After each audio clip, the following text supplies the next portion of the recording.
Woohoo! Look at these fun ingredients for the sink and counter project for the bathroom.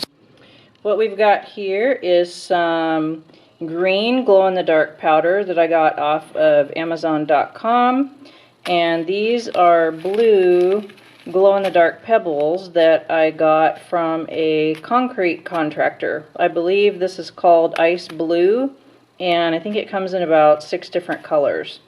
So I get up several times a night and go in the bathroom, and I think it would be nice to have some glow-in-the-dark reference point that I can see at nighttime and kind of hone in and at least know where the sink is, because I'm not a big fan of, you know, bright night lights or anything like that. So I haven't decided exactly how these are going to be incorporated yet. I don't know if I'm going to make a line or just put it around the edge or sprinkle it all over. I'm not sure yet, but you can let me know in the comments what you think. I also have some marble sand here, and it came off of these pieces here, which someone had thrown in the garbage. So I took these pieces because I had actually been looking for marble powder for several months and I couldn't find any. So we took these and crushed them up into sand, and had some bigger pieces over here that were actually in pebbles. But I went ahead and crushed it up smaller, because what I'm trying to do is get a granite type look or just a sheen to the sink. But I decided not to put the pieces of marble pebbles in there because the concrete's going to be black, and then with the white pebbles I thought it would look too much like Carrara marble, and I am not a fan of Carrara marble at all. So I think we're just going to put the sand in there. And here is this is a test piece that I did. This is just regular gray cement with some of the sand mix, and you can see a little bit of the sheen in there. So it's just to kind of give it a granite look, and this also is a very, very good polish, and so upon wet sanding it, it should give the countertop a really, really nice, smooth, glossy finish. And you can see right here is the actual sink mold itself, close to being done. That's the actual size and about where the sink will fit. This side over here is going to be where the electrical outlet is next to the wall, and then this side over here is the part that you're actually going to see that's going to be exposed. So what I've done is I've changed some things with the original idea of this project. You can see that the melamine boards are all cut into 2-inch heights.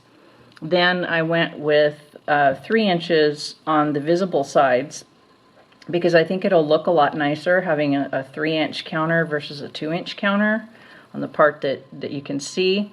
And we're going to use fibers in the project. So there's going to be fibers used instead of rebar. There's not going to be any rebar in this project at all, because the rebar that they sell here is very rusty. And what I've seen it do is actually rust through projects where you can see rust, or the concrete just shears off later on because it just keeps rusting on the inside. So these fibers are going to be mixed in the cement, where they can be basically piled up between the sink here and here. This will all be solid with the fiber concrete, and so it'll give this a lot of strength here. And then further back here we can just do the regular 2-inch, and it'll still have the fibers in it, but this will be 2 inches versus 3 inches over here. And also the fiber concrete will definitely be covering the sink here to give the sink its integrity and strength. And here, okay, this is a reminder for me to show you some mistakes that were made along the way. This is how this should be put together. The melamine should be one piece should be next to another piece, and then it should be screwed in like this.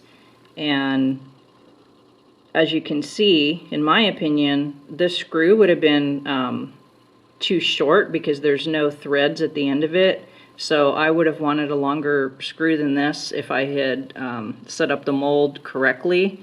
And what people are saying now is they're saying to cut this 2 3/4 inches high to make up for this space over here that's being used. Okay, makes perfect sense. But that's not what I saw in the videos. The videos that I saw said to build the mold like this. So you have the piece up on top of the other piece, and then this is drilled through the other piece of melamine and going into this piece of melamine. Well, here again, that screw, in my opinion, is too short. Maybe I'm wrong, but it looks too short to me. I'm not comfortable with it, especially if it's supposed to hold up. There's supposed to be 2 inches of concrete behind this. I think this may have a tendency to just fail.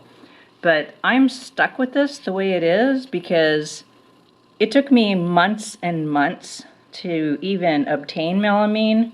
They hardly sell any melamine here where I live, and it took me forever to find this, so I can't buy any more. These are already cut into 2-inch pieces. I need to reuse everything that I bought because I would actually like to do another sink project and another bathroom that I would like to build in the future. And so I'm just stuck with this now.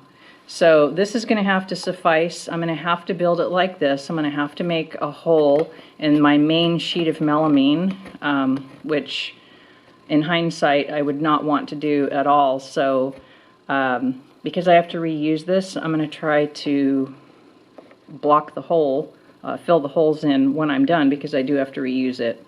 So this is what I'm stuck with at this point. So just watch when you make the mold. I do think that it would have been better and stronger to build it like this instead.